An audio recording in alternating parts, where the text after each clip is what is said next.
सोबत असेल जाणीव। रोखोक बातम्यांसाठी पाहत राहा जाणीव मराठी। होऊ दे जाणीव। लाईक करा, शेअर करा आणि सबस्क्राईब करा आपल्या हक्काचे चॅनल जाणीव मराठी।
वेळ सकाळी 7 ते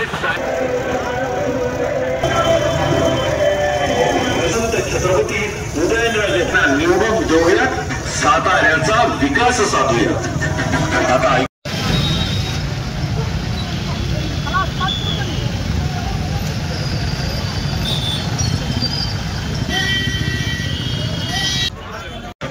लोककल्याणाचा वारसा आणि प्रत्येकाच्या क्षमतेचा आदर पुढे जाण्याची परंपरा कायम राहणारा जिल्ह्यातील जनतेला नेहमीच गृहीत धरता येईल।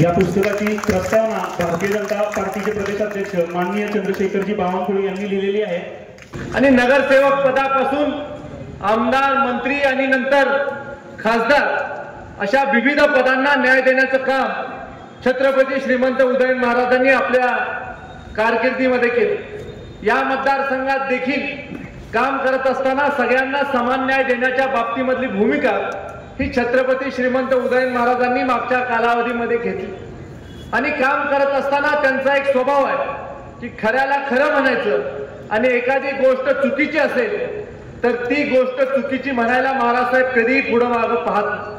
आणि त्यामुळे आपण सगळ्यांनी मागा अनुभवलेला आहे की महाराज साहेबांना आपण निवडून दिल्यानंतर देखील मार्ग योग्य नाही असं ज्या वेळेला महाराज साहेबांना वाटलं, ज्या वेळेला त्या पक्षाची देहधोरणं त्यांना पटली नाही, देशाच्या विकासासाठी काय गरजेचं आहे याचा विचार करून छत्रपती श्रीमंत उदयन महाराजांनी निवडून गेल्यानंतर 3 महिन्यामध्ये आपल्या पदाचा राजीनामा दिला। सत्तेचा पदाचा मोह त्यांनी केला नाही आणि छत्रपती श्रीमंत उदयन महाराज हे आदरणीय मोदीजींच्या पाठीशी उभं राहण्याच्या बाबतीमधली भूमिका घेऊन तुमच्या समोर आले।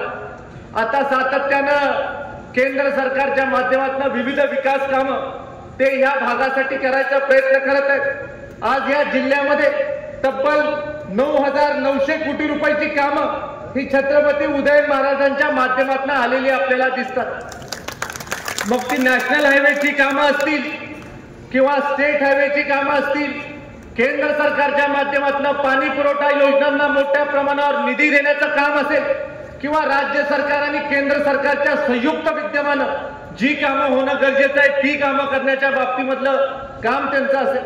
केंद्रामध्ये त्यांचा उत्तम संपर्क हा देशामधल्या सगळ्या नेत्यांशी, आदरणीय गडकरी साहेबांच्या माध्यमातून देखील ओव्हरब्रिजची जी कामं आहेत ती मोठ्या प्रमाणावर करण्याचा प्रयत्न आदरणीय छत्रपती उदयन महाराजांनी केला।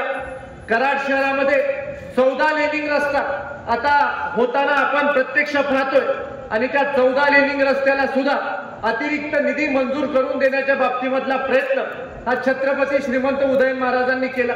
उमरतच्या पुलाचे प्रश्न असतील किंवा आपल्या मलकापूरमध्ये जाणाऱ्या फ्लायओव्हरचे प्रश्न असतील, ते सगळे छत्रपती श्रीमंत उदयन महाराजांनी सोडवले। वेळ प्रसंगी आपल्या मधले जे शिष्टमंडळ ते गडकरी साहेबांपर्यंत पोहोचवण्याचं काम देखील छत्रपती उदयन महाराजांनी केलं। आणि आज सातारा शहरामध्ये मोठ्या प्रमाणावर ग्रेड सेपरेटरचं काम असेल, शहरातल्या रस्त्यांचं काम असेल, पाणी पुरवठा योजनेचं काम असेल, सगळी कामं ही छत्रपती उदयन महाराजांच्या प्रयत्नामधनं झालेली आपल्याला दिसतात। सातारा शहराच्या पाण्याच्या प्रश्नाच्या बाबतीत देखील त्यांनी खूप मोठं काम मागच्या कालावधीमध्ये राज्य सरकारच्या माध्यमातून केलं। आणि त्यामुळं आपल्याला एक असा नेता निवडून देणं गरजेचं आहे ज्यांचा आदरणीय मोदीजी ऐकतात, ज्यांच्या माध्यमातून केंद्र सरकारचा निधी मोठ्या प्रमाणावर आपल्याला येऊ शकतो, राज्य सरकारचा निधी आपल्याला मोठ्या प्रमाणावर येऊ शकतो। आणि आपल्याला सगळ्यांना एका गोष्टीचा अभिमान वाटला पाहिजे की मागच्या 10 वर्षापासून आपण मोदीजींची सभा घेण्यासाठीचा प्रयत्न करतो। 2014 पासून आपला प्रयत्न चालू आहे की एकदा मोदीजींची सभा व्हावी, पण फक्त आणि फक्त छत्रपती श्रीमंत उदयन महाराजांच्या प्रचाराच्या निमित्तानं कराडकरांना विनंती करण्यासाठी, त्यांचा प्रचार करण्यासाठी आज मोदीजी आपल्याकडे आले आणि त्यांनी विनंती केली की प्रत्येकाने घरोघरी जावा, प्रचार करा, माझा निरोप प्रत्येक घरापर्यंत द्या आणि आपले उमेदवार आदरणीय छत्रपती उदयन महाराजांना मोठ्या मताधिक्यानं निवडून आपण मागं दाखवून दिलं की कमळाला मतदान करण्याच्या बाबतीमधली आपली भूमिका कराडच्या योजना शहरांसाठी केलेल्या। आज तुम्ही देशामधलं कुठलंही शहर पाहिलं तर मोठ्या शहरांचा एक आराखडा तयार करण्याचं काम केंद्र सरकारने केलं। अनेक वर्षापासून मुंबई शहराला मेट्रो देण्याच्या बाबतीमधले स्वप्न अनेक सरकार दाखवत होते, पण आज केंद्र सरकारने मुंबई सारख्या शहराला मेट्रोचं जाळं उभं करून देण्याचं काम केलं। मागच्या कालावधीमध्ये आदरणीय मोदीजींनी घोषणा केली की मुंबईला अहमदाबादला जोडण्याची एक मोठी बुलेट ट्रेन ही देखील आपण जपान गव्हर्नमेंटच्या सहकार्याने करू आणि जपान सरकारच्या सहकार्याने एक बुलेट ट्रेन ही देखील मोदीजींच्या माध्यमातून तयार होताना आपण आपल्या डोळ्यांनी पाहतो। आज पुणे मेट्रो असेल, नागपूर मेट्रो असेल, मुंबई सारख्या शहरामध्ये इथेनॉलवर चालणाऱ्या बसेस असतील, नागपूर सारख्या शहरामध्ये इथेनॉलवर चालणाऱ्या बसेस असतील, अशा प्रकारचे दूरदृष्टिकोन ठेवून एक चांगला या भागाचा विकास करण्यासाठी, शहरांचा विशेषतः विकास करण्यासाठीचा प्रयत्न हा केंद्र सरकारच्या माध्यमातून होताना आपल्याला दिसतो। अटल मिशनच्या माध्यमातून अनेक विविध कामं ही मोठ्या शहरांमध्ये होताना आपल्याला दिसतात। आपल्या कराड शहरामध्ये देखील आपण मागच्या कालावधीमध्ये आदरणीय देवेंद्रजी फडणवीस साहेबांना विनंती केली की या शहरामध्ये स्वर्गीय चव्हाण साहेबांच्या काळामध्ये स्टेडियमची उभारणी झाली होती आणि तेव्हापासून आतापर्यंत स्टेडियमच्या डागडुजीसाठी देखील योग्य तो निधी उपलब्ध झाला नाही। आणि देवेंद्रजींनी कृषी प्रदर्शनाच्या त्यांच्या भाषणामध्ये घोषणा केली, त्यांनी सांगितलं की अतुलराव तुम्ही मागणी केली आणि छत्रपती उदयन महाराजांनी देखील त्या मागणीला पूर्ण ताकद दिली आणि त्यामुळं मी छत्रपती उदयन महाराजांच्या मागणीवरून कराडच्या छत्रपती शिवाजी महाराज स्टेडियमला भरघोस निधी येणाऱ्या काळामध्ये उपलब्ध करून दिला, अशा प्रकारची घोषणा ही देखील उदयन महाराजांच्या मागणीवरनं आदरणीय देवेंद्रजींनी केली। माझी खात्री आहे की आचारसंहिता संपल्यानंतर बजेट सेशन मध्ये निश्चित राज्य सरकारच्या माध्यमातून आपल्या स्टेडियमला न्याय देण्याचं काम देवेंद्रजी फडणवीस साहेबांच्या माध्यमातून झाल्याशिवाय राहणार। या मतदारसंघाला मोठ्या प्रमाणावर विकास निधी भारतीय जनता पार्टीने उपलब्ध करून दिलेला। भारतीय जनता पक्षाने 434 कोटी रुपयाचा निधी महायुतीच्या सरकारच्या माध्यमातून उपलब्ध करून देण्याचं काम मागच्या कालावधीमध्ये केलेलं आणि आपण सगळे जाणता की आदरणीय मुख्यमंत्री असतील, आपले आदरणीय देवेंद्र दादा उपमुख्यमंत्री असतील, दुसरे उपमुख्यमंत्री अजित दादा असतील, या तिघांनी ठरवलेलं आहे की सातारा जिल्ह्याला जे जे लागेल, मग पर्यटनासाठी लागेल, रोजगाराच्या निर्मितीसाठी लागेल, रस्त्यांसाठी लागेल किंवा इतर नागरी सुविधेसाठी लागेल, ते उपलब्ध करून देण्याच्या बाबतीमधला प्रयत्न आज या महायुतीच्या सरकारच्या माध्यमातून होतो। बरेच वेळेला आपल्याला प्रश्न पडतो की आपण खासदार निवडून देत असताना काय निकष ठेवले पाहिजे, तर मला आपल्याला खऱ्या अर्थानं सांगायचंय की आपण खासदार निवडून देत असताना निकष एवढेच ठेवले पाहिजे की आपले जे खासदार आहेत ते आपले विचार लोकसभेमध्ये मांडू शकले पाहिजे. आपले जे खासदार आहेत ते लोकसभेमध्ये जाऊन आपले प्रश्न सोडवण्याची क्षमता त्यांच्यामध्ये असली पाहिजे. आपले जे खासदार आहेत त्यांचं केंद्र सरकारच्या नेतृत्वाशी सलोख्याचे संबंध असले पाहिजे. आपले जे खासदार आहेत त्यांना दूरदृष्टिकोन असला पाहिजे या भागाच्या विकासासाठी, या लोकांच्या विकासासाठी. परवा देखील आदरणीय मोदीजींच्या भाषणाच्या आधी आदरणीय छत्रपती उदयन महाराजांनी काही महत्वपूर्ण मुद्दे मांडले. त्यामध्ये एक महत्वपूर्ण मुद्दा त्यांनी मांडला, त्याचा देखील उल्लेख मी आज करू इच्छितो की हर हर कृष्णेसारखा प्रकल्प, जसा गंगेचा प्रकल्प आदरणीय मोदीजींनी केला, तसा कृष्णा नदीचा प्रकल्प, जी नदी आपल्याला जीवनदान देते, ज्या नदीच्या माध्यमातून या परिसराचा विकास झालाय आणि ज्या नदीच्यामुळे या परिसरामध्ये सुजलाम सुफलाम आपण झालेलो आहे, त्या नदीची सेवा करण्याची मानसिकता ही आपले उमेदवार छत्रपती श्रीमंत उदयन महाराजांनी ठेवली. आणि त्यामुळे अशा प्रकारचा खासदार आपल्याला निवडून दिला पाहिजे, जे खासदार या परिसराच्या 25 वर्षाच्या भवितव्यासाठी, येणाऱ्या काळामध्ये आपल्या तरुण पिढीच्या भवितव्यासाठी विचार करू शकतो.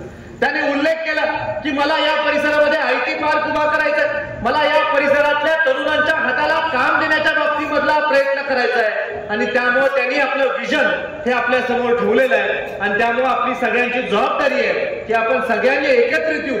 राजू बाबा असतील, भारतीय जनता पार्टीचे नगरसेवक असतील, कार्यकर्ते असतील, शिवसेना शिंदे गटाचे कार्यकर्ते असतील, राष्ट्रवादी काँग्रेस पार्टीचे कार्यकर्ते असतील, रासपचे कार्यकर्ते असतील, बळीराजा शेतकरी संघटनेचे कार्यकर्ते असतील, रयत क्रांती संघटनेचे कार्यकर्ते असतील, जितके म्हणून आपले घटक पक्ष आहेत त्या सगळ्या घटक पक्षांनी, RPI सारखा आपला पक्ष असेल जो ताकदीनं आज कामाला लागलाय, असे सगळे घटक पक्ष आपले ताकदीनं छत्रपती श्रीमंत उदयन महाराजांच्या पाठीशी उभे राहिले पाहिजेत. आणि खऱ्या अर्थानं मला खात्री वाटते की कराड दक्षिण विधानसभा मतदारसंघामधून महाराज साहेब आम्ही निश्चित स्वरूपी तुम्हाला आघाडी दिल्याशिवाय राहणार नाही, एवढी विनंती, एवढी सगळ्या कार्यकर्त्यांच्या वतीनं मी तुम्हाला आश्वस्त करू इच्छितो.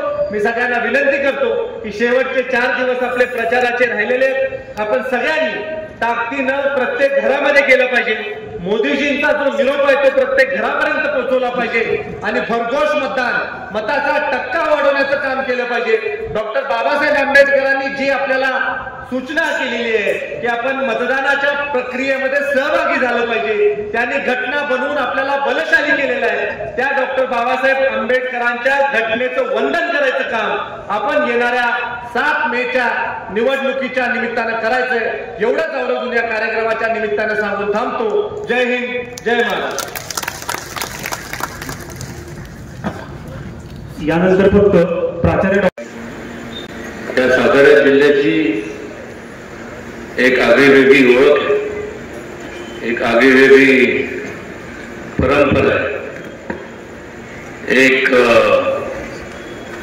चळवळीचा जिल्हा म्हणून या जिल्ह्याचा उल्लेख केला जातो, या जिल्ह्याकडे पाहिलं जातं. या जिल्ह्यात, या भूमीत अनेक चळवळी जन्म घेतला. स्वातंत्र्याची चळवळ असेल, स्त्रियांच्या शिक्षणाची चळवळ असेल, पत्रिक सरकार असेल, सत्यशोधकांची चळवळ असेल, असंख्य चळवळीचा हा जिल्हा. आणि या जिल्ह्याने संपूर्ण त्या महाराष्ट्राला नव्हे तर संपूर्ण देशाला दिशा देण्याचं काम केलं. आणि अशा ह्या जिल्ह्याच्या बाबतीत ज्या वेळेस आपण विचार करतो की अनेक वर्षापासून ज्यांना आपण निवडून दिलं, त्या पक्षाला आपण निवडून दिलं, त्या पक्षाने नेमकं केलं काय, त्या ठिकाणी नावं ठेवण्याकरता मी आपल्या समोर उभा नाही, पण निश्चितपणे जी वस्तुस्थिती आहे त्याची मांडणी करणं हे माझं मी कर्तव्य समजतो. जवळपास 50-55 वर्ष तुम्ही आम्ही सगळ्यांनी काँग्रेस आणि मित्र पक्षांना निवडून दिलं, पण मात्र या 55 वर्षाचा कालावधी जर पाहिला तर नेमकं काय घडलं आणि घडण्याचं कारण काय ह्यावर सुद्धा प्रकाश आपल्याला टाकावा लागला. या संपूर्ण 50 वर्षाच्या कालावधीमध्ये जर काय घडलं असेल तर महात्मा गांधींचे जे विचार होते त्याला तिलांजली देण्याचं काम घडलं. पण महात्मा गांधी त्या काळात पंचायत राजची संकल्पना मांडली होती. संकल्पना काय होती की जोपर्यंत सत्तेचं विकेंद्रीकरण होत नाही आणि विकेंद्रीकरण होऊन सर्वसामान्य माणसांच्या हातात सत्ता स्थान दिले जात नाही तोपर्यंत खऱ्या अर्थाने लोकशाही या देशात नांदणार नाही. आणि या 50-55 वर्षाच्या कालावधीत आपण जरा वळून पाहू की नेमकं या उलट सगळं झालं. सत्तेचं विकेंद्रीकरण तर लांब राहिलं पण मात्र मोठ्या प्रमाणावर सत्तेचं केंद्रीकरण झालं. आणि जेव्हा केंद्रीकरण होतं त्यावेळेस संपूर्ण अधिकार एका विशिष्ट लोकांकडे असतात आणि मग लोकांना सोयीप्रमाणे त्यांचा लोकांचा समाजाचा लोकशाहीतले तुमच्यासारख्या राजांचा स्वतःच्या सोयीसाठी सोय करतात, स्वतःच्या स्वार्थाकरता स्वतःच्या संपूर्ण त्यांचा वापर केला जातो, त्यांना वापरलं जातं. हेच नेमकं घडत आलं. 1, 2, 3 असं बघता बघता अनेक वर्ष पार पडले. लोकांमध्ये त्या काळात अनेक घोषणा दिल्या गेल्या. जसं मगाशी दिलीपराव कांबळेंनी सांगितलं, गरिबी हटाओ, देश बचाओ, जय जवान जय किसान, या घोषणाच जाऊन गेल्या. आणि त्यामुळे लोकांनी ज्या अपेक्षांनी ज्या काँग्रेसला त्यांच्या मित्र पक्षांना निवडून दिलं तर त्यांच्या मोठ्या प्रमाणावर असंतोष निर्माण झाला. त्याचं रूपांतर एका चळवळीत झालं. एक चळवळ जी निर्माण झाली ही का झाली त्याला कोणी खतपाणी घातलं नव्हतं, पण लोकांना त्यांच्या मूलभूत ज्या गरजा होत्या तेवढ्या सुद्धा त्यांना मिळत नव्हत्या किंवा त्यांच्यापासून त्यांना वंचित ठेवण्यात आलं. आणि त्यामुळं मोठा उठाव या देशभरात झाला. आणि संविधाना बाबतीत जे बोलतात की संविधान आम्ही म्हणजे भारतीय जनता पक्ष आणि युती शासन महायुती सरकार हे बदललं. खरं तर संपूर्ण त्या काळात एमर्जन्सी लागू करून त्या काळात काँग्रेसच्या ज्येष्ठ नेत्या पंतप्रधान इंदिरा गांधींनी त्या संपूर्ण कॉन्स्टिट्यूशन म्हणा ती संविधान याचा संपूर्ण खात्मा करून टाकला. जो कोण स्वतः ज्याच्यावर अन्याय होतो तो निश्चितपणे आवाज उठवतो. कारण ज्या वेळेस आपण आपल्या लोकप्रतिनिधींना निवडून देतो तेव्हा त्या लोकप्रतिनिधींकडनं तुमच्या लोकांच्या अपेक्षा असतात आणि नेमकं त्याकडे दुर्लक्ष केलं गेलं एवढं वर्ष. आणि त्यामुळं ज्यांनी होणारा अन्याय त्यांनी त्याच्या विरोधात आवाज उठवल्यानंतर त्यांना जेलमध्ये पाठवण्यात आलं. संपूर्ण दामटून ठेवण्याचं काम केलं. ही वस्तुस्थिती आहे. त्या निवडणूक आहे म्हणून मी बोलत नाही. हे सांगण्याचं कारण एवढंच होतं की एका काळी जो संपूर्ण देशावरती राज्य करत होता म्हणजे स्वातंत्र्यानंतर जवळपास 50-55-60 वर्ष ज्या पक्षाने राज्य केलं आज त्या पक्षाची अवस्था म्हणजे दुर्दशा बघा. त्या काळात फक्त 2च भारतीय जनता पक्षाचे खासदार होते, अटल बिहारी वाजपेयीजी आणि लालकृष्ण अडवाणीजी. आणि मग लोकांनी ठरवलं, तुम्ही लोकशाहीतल्या राजाने निर्णय घेतला की आता बस, आपल्याला जर आपलं विकास घडवून आणायचा असेल आपल्याला डेव्हलपमेंट आपल्याला करायची असेल, आपल्या कुटुंबातल्या तरुणांना भविष्य काय पाहायचं असेल तर ही संपूर्ण हे शासन नको, महाविकास आघाडीचं अजिबात शासन नको आणि निर्णय घेण्यात आला आणि त्यामुळं परिवर्तन झालं. आज संपूर्ण देशभरात केंद्रात आणि राज्यांमध्ये या देशातला सगळ्यात मोठा पक्ष जर कुठला असेल तर भारतीय जनता पक्ष आणि त्यांना साथ देणारे त्यांचे महायुतीतले संपूर्ण मित्र पक्ष. आणि मग केवळ ह्या देशात नाही तर जगभरात आज भारतीय जनता पक्ष सगळ्यात मोठी पक्ष म्हणून, पार्टी म्हणून आज भारतीय जनता पक्षाची ओळख निर्माण झाली. सांगण्याचं एवढंच कारण की जे 55 वर्षात जे घडलं नाही, फक्त घोषणा दिल्या गेल्या, घोषणा त्यांनी दिल्या, पण या 10 वर्षाच्या कालावधीमध्ये त्या घोषणाची दिलेल्या लोकांनी वचनपूर्ती केली नाही.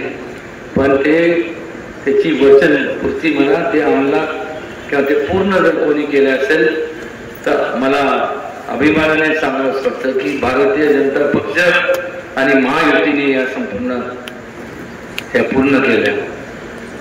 गरिबांच्या बद्दल बोललं गेलं पण कुठलीही उपाययोजना आखली गेली नाही.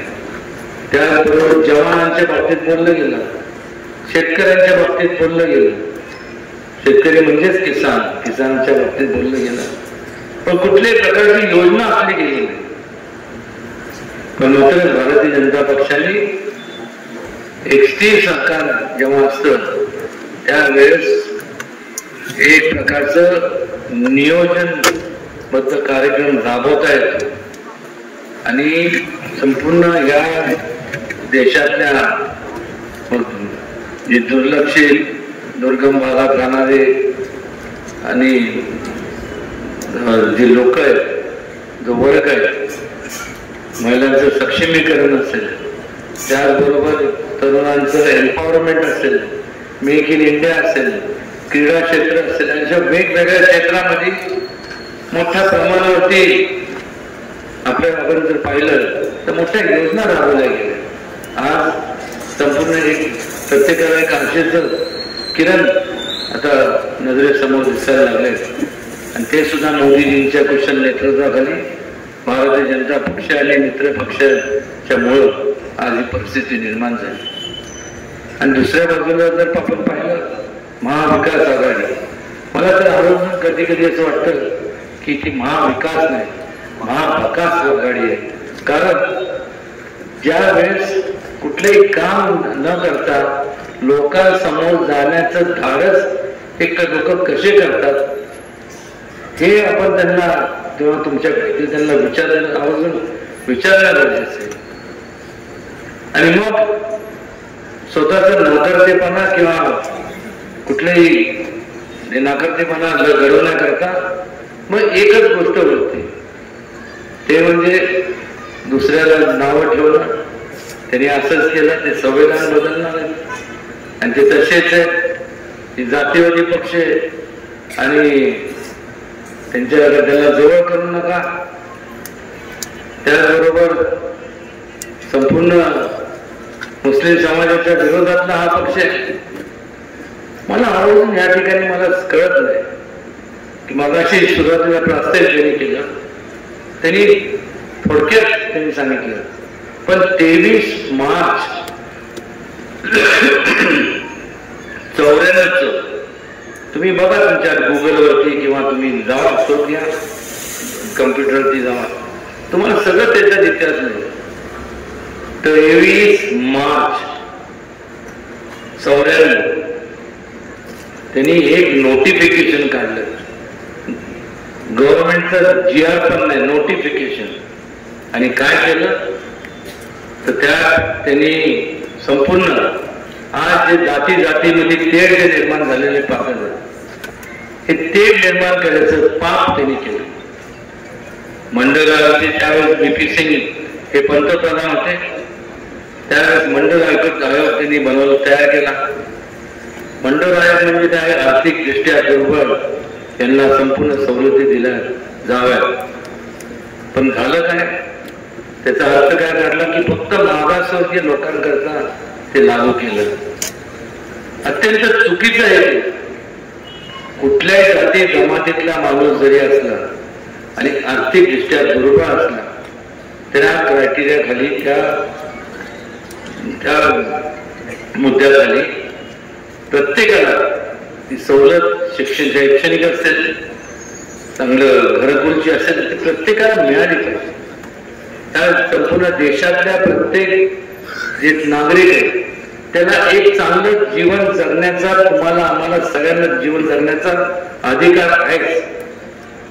हेच तर विचार छत्रपती शिवाजी महाराजांनी त्या काळात दिले होते.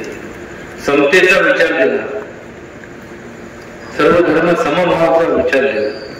आणि ह्यांनी तर एवढं सगळं स्वतःचा म्हणजे समाजाचा विचार न करता एक ते राजे होते ज्यांनी लोकांचा कल्याणाचा विचार केला आणि त्या दिशेने वाटचाल केली आणि होणारा अन्याय सगळ्यांना एकत्रितपणे एकत्र करून हा परकीय आक्रमण परतवून लावले आणि लोकांचा सहभाग लोकशाही राज्यकारभारामध्ये झाला पाहिजे.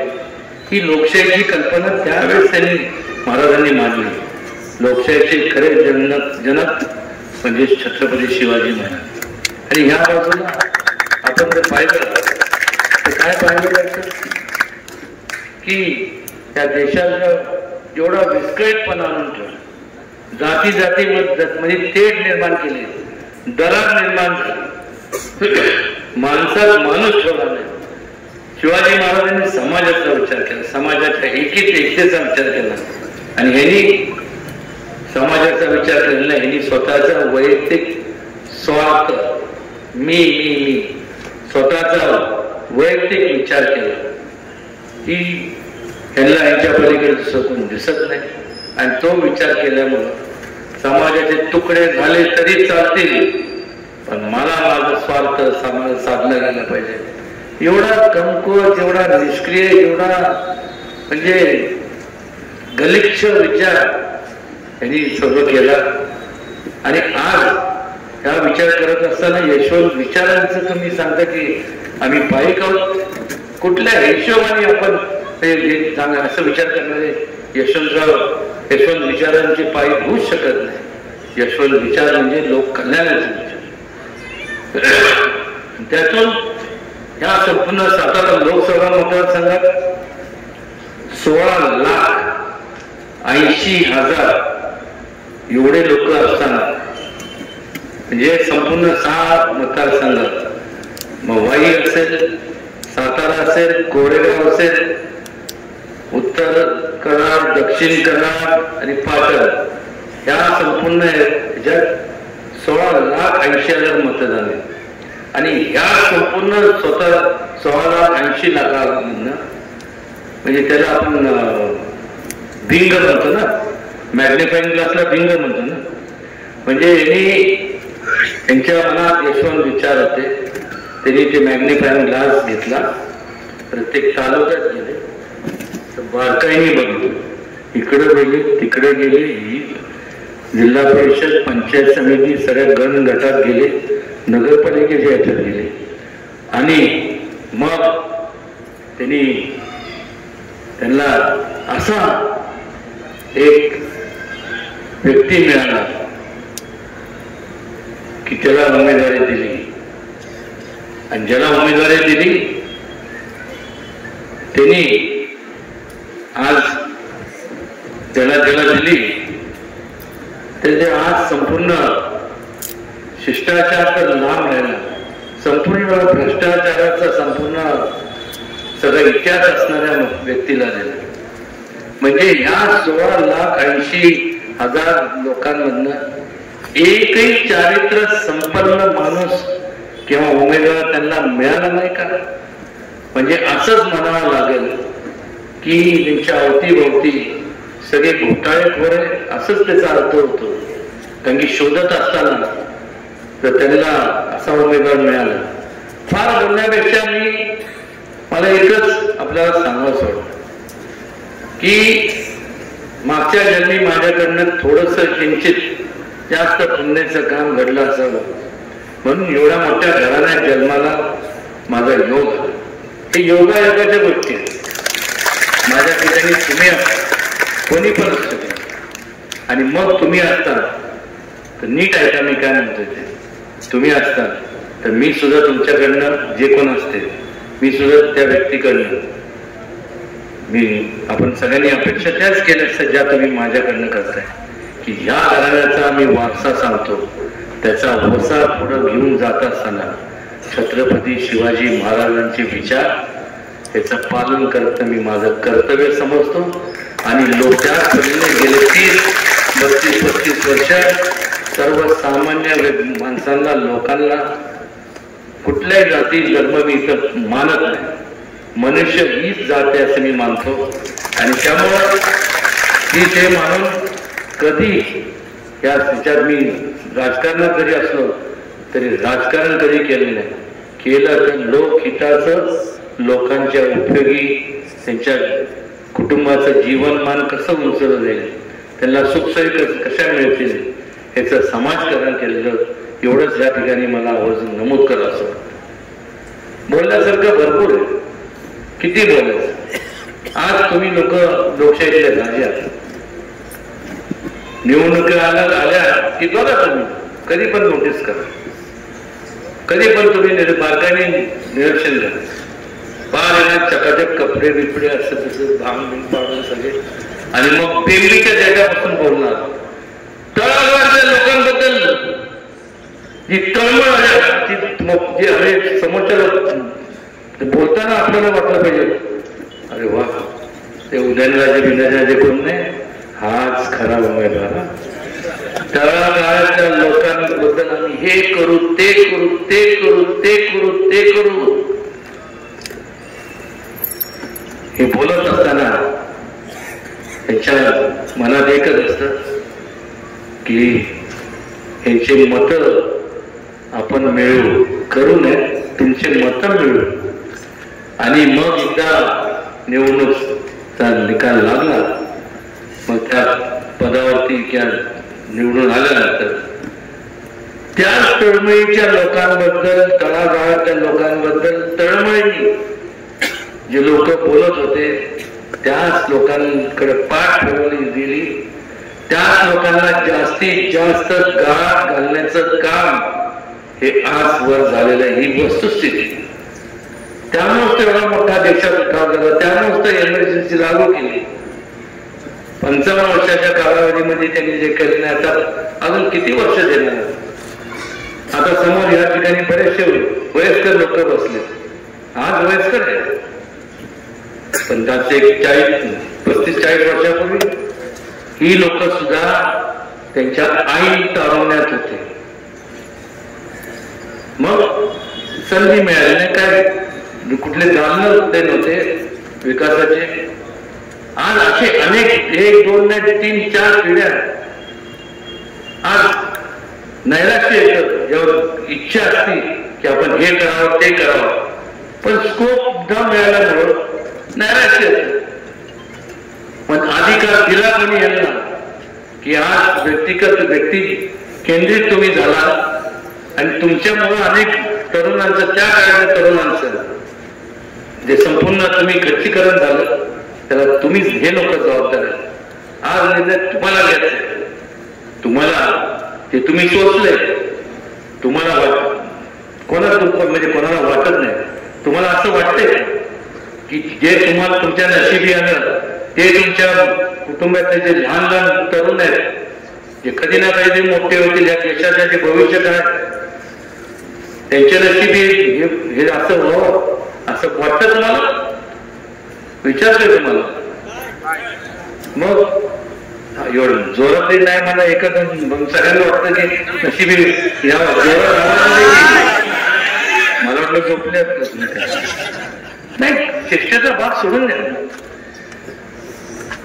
समुद्राच्या लाटा या कोणा कोणासाठी थांबत नाही, त्याचप्रमाणे घड्याळाचा काटा हा कोणासाठी थांबत नाही. एका वेळ गेली ती गेली आणि त्यानंतर तुमच्या आमच्या नशिबी काय होतं, पश्चाताप करण्यापलीकडे काही होत नाही. मला सोडून द्या, मला सोडून द्या, चला. पण तुम्ही तुमच्या जे तरुण जे पिढी आहे तुमच्या, त्यांचा विचार करणार आहे तुम्ही. आज या संपूर्ण भारतीय जनता पक्ष आणि त्यांच्या महायुतीच्या माध्यमातून इन्फ्रास्ट्रक्चर याच्यात जेवढं स्कोप आहे, इतर मोठमोठ्या पदावरती आज तुमचे तरुण मुलं मुली त्या पदावर जाऊ शकतात, एक मोठं इंडस्ट्री चालू करू शकतात. का त्यांनी स्वप्न बघायचे नाही? का फक्त उदयनराजेंनीच मक्ता घेतलं गाडीच्या फिरायचं? प्रत्येकाला वाटतं की आपल्या पण असं राहावं, तसं पाहिजे, आणि का नको? आणि त्यामुळं एक प्रकारचं दिशा देण्याचं काम जे मोदीजींच्या कुशल मार्गदर्शनाखाली या देशामध्ये जे चाललंय, वाटचाल चाललंय, त्यांना पाठबळ देण्याचं काम आपण सगळ्यांनी केलं पाहिजे. जेवढं तुमचं मत बटन दाबून तुम्ही मला देणार आहात ते जेवढं महत्वाचं आहे, त्याच्यापेक्षा जास्त महत्वाचं माझ्याकरता तुमचं वैयक्तिक महत्वाचं आहे, पण त्याच्यापेक्षा जास्त तुमचं वैचारिक मत महत्वाचं आहे, तुमचे विचार महत्वाचे आहेत. केवळ उदयनराजेंना निवडून दिला म्हणजे तुमची जबाबदारी संपली असं समजू नका. मी एकटा काय करणार आहे? तुमच्यासारखा एक माणूस आहे, 2 हात 2 पाय 2 डोळे 1 नाक, असं काय वेगळं. पण जेव्हा आपण एक टीम म्हणून काम करतो, तुमच्या सूचना महत्वाच्या आहेत माझ्याकरता. कारण की तुम्ही ज्या ज्या भागात राहता, तिथल्या अडचणी तुम्हाला माहिती आहे, तिथं आपण काय डेव्हलपमेंट केली पाहिजे हे तुम्ही मला सांगितलं तर तिथं त्या वेगाने त्या ठिकाणी आपण डेव्हलपमेंट करू. त्या ठिकाणी तुम्हाला तुमच्या या संपूर्ण शहराबद्दल काय तुमचे म्हणजे कल्पना आहेत त्या तुम्ही सांगितलं पाहिजे. एकत्र टीम म्हणून आपण काम करू. क्रिकेट हा गेम, फुटबॉल, बेसबॉल, हॉकी हे सगळे टीम स्पिरिटचे गेम आहे, टीम वर्कचे. एकटं नाही बरोबर नरेंद्र मोदी एकटे काय करू शकतात, पण टीम चांगली असली तर काय करू नाही शकत हे आपण आपल्याला सगळीकडे चौकडं आपण जर बघितलं तर आपल्याला कळायला मिळतं.